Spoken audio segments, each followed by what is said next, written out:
Hey everybody, Angie back for another Barista Basics video. I hope that you guys are doing well. As you can tell from today's title, we are going to be discussing different types of Starbucks stores. So basically, there are three different kinds of Starbucks stores. There are corporate stores, licensed stores, and reserve stores.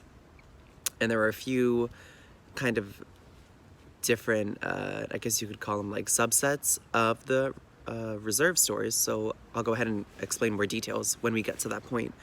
But to start off, we have corporate stores, and this is probably the Starbucks store that you have gone to the most, the one you're most familiar with.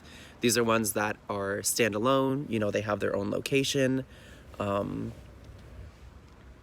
Yeah, and they're just your regular schmegular Starbucks.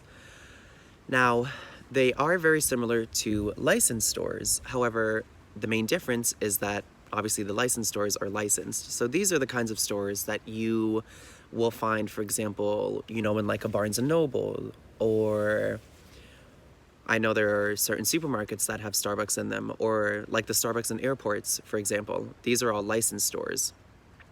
So they still offer the same products, or most of the same products that the corporate stores offer, but unfortunately unfortunately, depends on what company it is, but essentially the baristas who work for the licensed stores are technically employees of whatever bigger store they're in. So for example, if you go to Newark Airport and there's a Starbucks there, technically those Starbucks baristas are employed by the Newark Airport.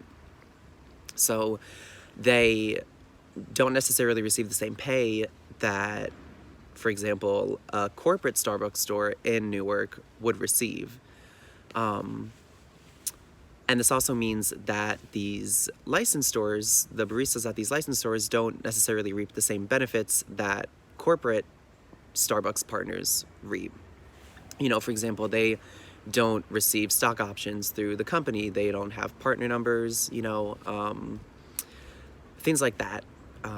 However, like I said, this may not necessarily be an unfortunate thing, because say the company that the Starbucks has licensed the store to, for example, say Newark Airport, say their benefits are super crazy good, their pay's crazy good, they're, like a part of a union, they, get full coverage health insurance, vision, dental, maybe they get some sort of, other kind of benefits, maybe something related to airlines. These are benefits, obviously, that baristas specific to that location, that licensed location, would not receive at a corporate location. So there's pros and cons for both, and both are equally valid, of course. Any barista is valid, any job is valid, but I know that there's I've heard some things and experienced some things of people kind of looking down at licensed stores, or always being like, oh, why do you work at a licensed store? Why not just work at a corporate one? It's way better. And that may not necessarily be the case. So respect all baristas, no matter where they are, is the bottom line I'm saying there. But yeah, so, and also I think it would be useful to sort of include some business, I guess, little bit of knowledge.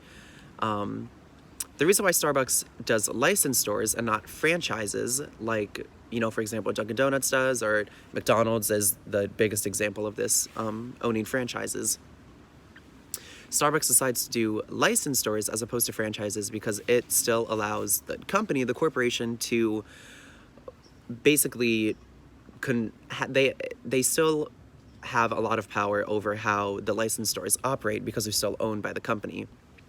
Whereas franchise stores, McDonald's, for example, really quick, business thing real quick, I guess. Say I want to buy this store location, this empty lot, and I want to build something and have it be a McDonald's, whatever. Or I find an empty building, I want it to be a McDonald's. McDonald's will sell me the rights to their intellectual property, their proprietorship, what have you. And I will be allowed to open up my own McDonald's store, using the brand name, their products, whatever. But I will be allowed to run it how I see fit. I have a lot more control as the franchisor. Whereas if I were to try to open a licensed Starbucks store, I would have a lot less control. You know, I'd still have to follow, you know, Starbucks operating procedures, you know, things of that nature. So again, not that there's, you know, anything wrong with being a franchise versus a licensed store, but in Starbucks' case, it provides a very useful edge because the company can still ensure that the quality and, you know, basically how things operate remain the same throughout any Starbucks store, whether it's corporate or licensed. So I just thought I'd include that little business tidbit in there. I thought it was pretty interesting when because I just thought like licensed Starbucks used the term licensed stores because it just like sounded fancier than franchise, but they actually don't franchise them. So that's pretty interesting. But yeah, so corporate stores we talked about the licensed stores. Now we can talk about the reserve stores. So I feel like where I should start off with this is explaining the difference between Starbucks Reserve Roasteries, Starbucks Reserve Starbucks Reserve coffee bars, and Starbucks stores that sell reserve coffee. So the Starbucks Roasteries, there's 6 of them throughout the world. There's 3 in the US, there's 1 in Seattle, there's 1 in New York, and there's 1 in Chicago. And then there's 3 internationally. There's 1 in Milan, there's 1 in Tokyo, and there's 1 in Shanghai. And these are like the fanciest Starbucks you will ever go to in your life. They're like huge, you know, like multi-story complexes. They serve alcohol there. They, you know, you can take kind of, you know, coffee lessons there, I've heard. I haven't been to one personally, but I really want to go. But it has like a lot of educational opportunities. And it's just really like amazing. It's just a fancy Starbucks, and obviously they are roasteries, so all of the Starbucks Reserve coffee is roasted at one of these locations.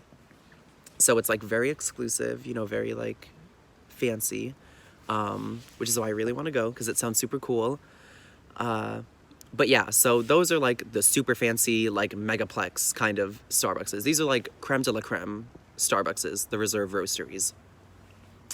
Then we have the Starbucks Reserve coffee bars, which are kind of like a step up from your regular Starbucks corporate store. You know, they're a little bit nicer. The interior design is perhaps a bit nicer. They're maybe a bit bigger. They probably have more, again, I haven't been to one of these either, but from what I've read, they have more options, you know, how do you put it? Like, there's stuff you can get at the Reserve coffee bar that you wouldn't be able to get at your normal Starbucks. You know, whether it be some sort of like exclusive, you know, coffee brewing method or some sort of exclusive coffee or drink item, you know, food item, whatever. And there's many more of those locations. I think I saw on Starbucks' website that there's like 100, maybe, I think. 100 plus. And then we have Starbucks stores that carry Reserve coffee. Now there are many more of these. There's like 1,000 plus of these I saw online. But for example, this is the one that I work at in Red Bank in New Jersey. This one is a corporate store that serves the Reserve coffee. It's not a Reserve store per se. You know, we don't have anything necessarily. I'm getting rained on by little needles here.